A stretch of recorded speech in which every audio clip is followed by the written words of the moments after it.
Qual é a função da escola? Qual é o papel da escola na concepção tradicional? Preparar o indivíduo, não está o indivíduo aí, mas o foco é o indivíduo, preparar o indivíduo para assumir uma posição social. Ou seja, qual é o papel da escola? Transmitir conhecimento, um conhecimento acumulado pela humanidade. O conteúdo de ensino é intelectualista, são escolas intelectualistas, escolas enciclopédicas, ou seja, você retira os conteúdos, tem nada a ver com a realidade da criança, totalmente desvinculado. Nós estamos colocando aí conteúdos humanísticos, né, selecionados da cultura universal, separados da realidade, separados da experiência do aluno, né, e esses conteúdos são passados como verdades absolutas. Esses conteúdos são dogmas. E o que são dogmas? Verdades inquestionáveis. Dentro dessa ideia, como que é o método? Que é um método da exposição, muito parecido com o que a gente utiliza na maioria dos cursinhos preparatórios desse país. A gente seleciona o conteúdo de acordo com o planejamento prévio, ou seja, um edital prévio, o professor seleciona os conteúdos, né, e vai expor a matéria. Expondo a matéria, criando estratégias para que as pessoas possam desenvolver toda uma repetição, visando sempre a memorização. Então, a base é a exposição, sem a participação do aluno, o professor tem que expor o conteúdo, vai repetindo através de atividades, né, para que o aluno promova a memorização. Como que era a relação professor-aluno? A relação professor-aluno, o que eu gosto muito nessa pedagogia, é o pensamento até mesmo da estruturação da escola, do ponto de vista do espaço físico, do ponto de vista da organização dentro de sala de aula. Eram filinhas onde o aluno podia compartilhar conhecimento com o outro, conversar que seja, né? Eram filas onde não tinha possibilidade de participação, a gente inimia, né? As filas... Além das filas, você tem geralmente isso que nós temos aqui, tipo de um tablado, onde o professor fica numa posição mais superior. Tanto é que a relação professor-aluno na pedagogia tradicional, em alguns textos a gente traz aí, a gente viu, né, a gente vê, que é de forma vertical. Ou seja, nós estamos numa posição superior aos alunos. Professor é professor. Essa é uma das concepções da pedagogia tradicional, onde o professor sempre se encontra na posição superior. Então é uma visão vertical. E é uma visão que é só daqui para lá, não vem de lá para cá também não. Nós, professores, né, nós temos que dar um exemplo, nós temos que saber o conteúdo é o nosso material de trabalho, tanto é que nós é que selecionamos esse material para... Lógico que esse material vem... Desculpa, vamos lembrar aqui, não é o professor que seleciona, porque o professor não planejava naquela época, o negócio já vinha pronto. Esse modelo de educação funciona assim, né? Alguém faz o planejamento,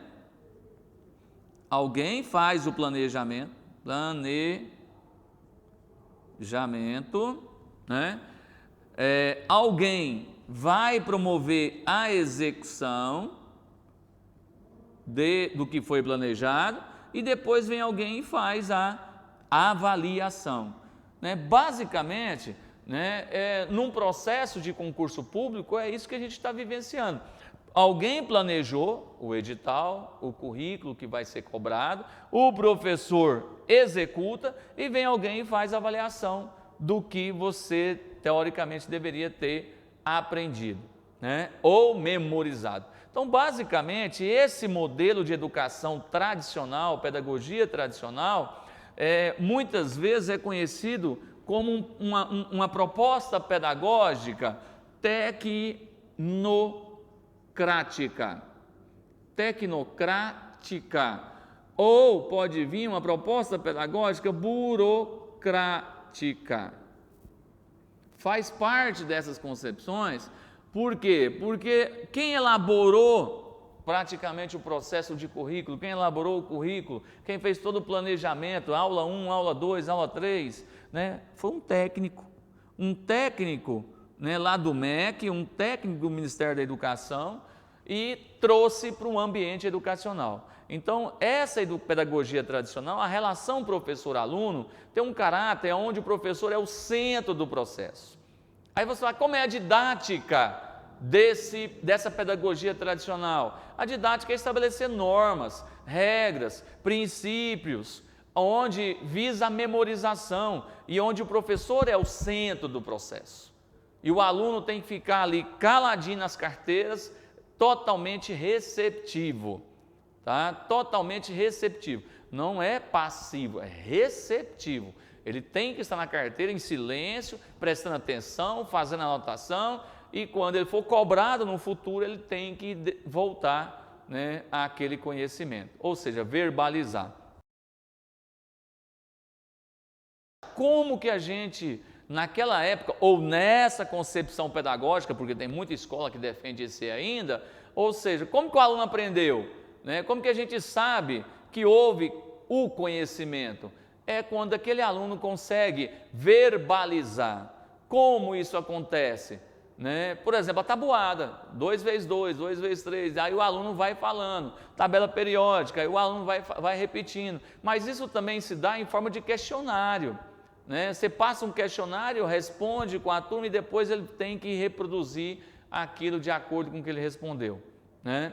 O que ele já foi corrigido anteriormente, não com o que ele respondeu, de acordo com o que o professor corrigiu.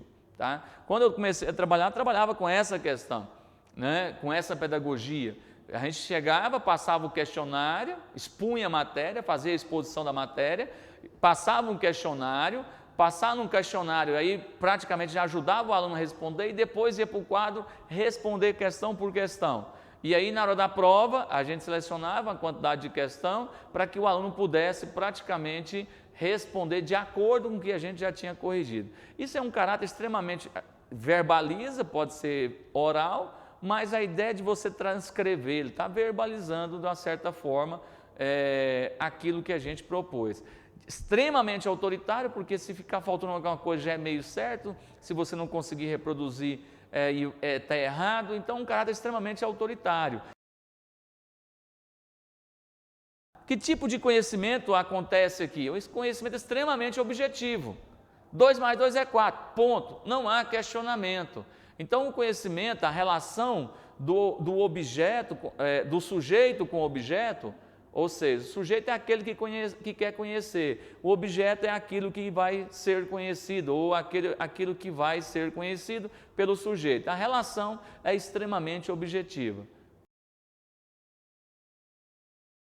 A avaliação é pontual, a avaliação é seletiva, a avaliação é classificatória, a avaliação é somatória, a avaliação ocorre, eu não quero saber da tua vida lá fora, eu não quero saber das suas crenças, eu não quero saber da sua condição física, condição social, eu quero saber que você dá conta de responder isso aqui e agora.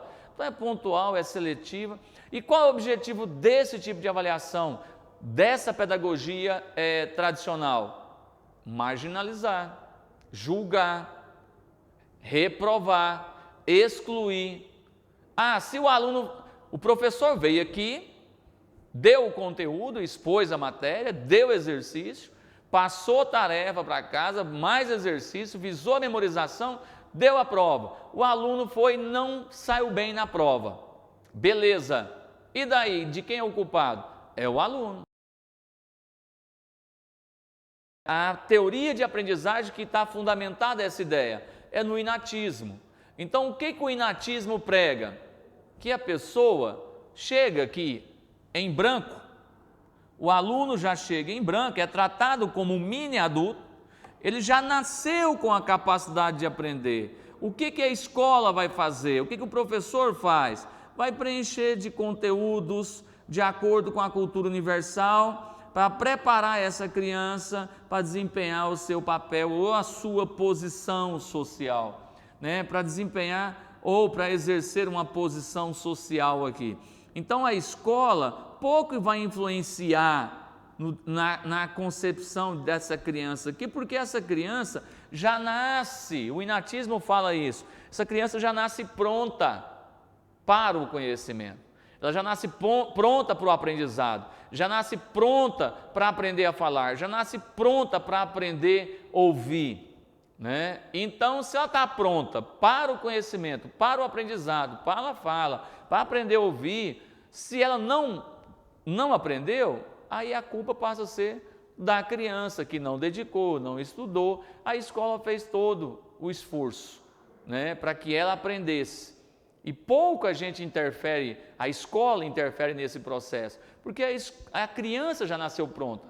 O que a gente faz é simplesmente transmitir o conhecimento acumulado pela humanidade para que ela se humanize.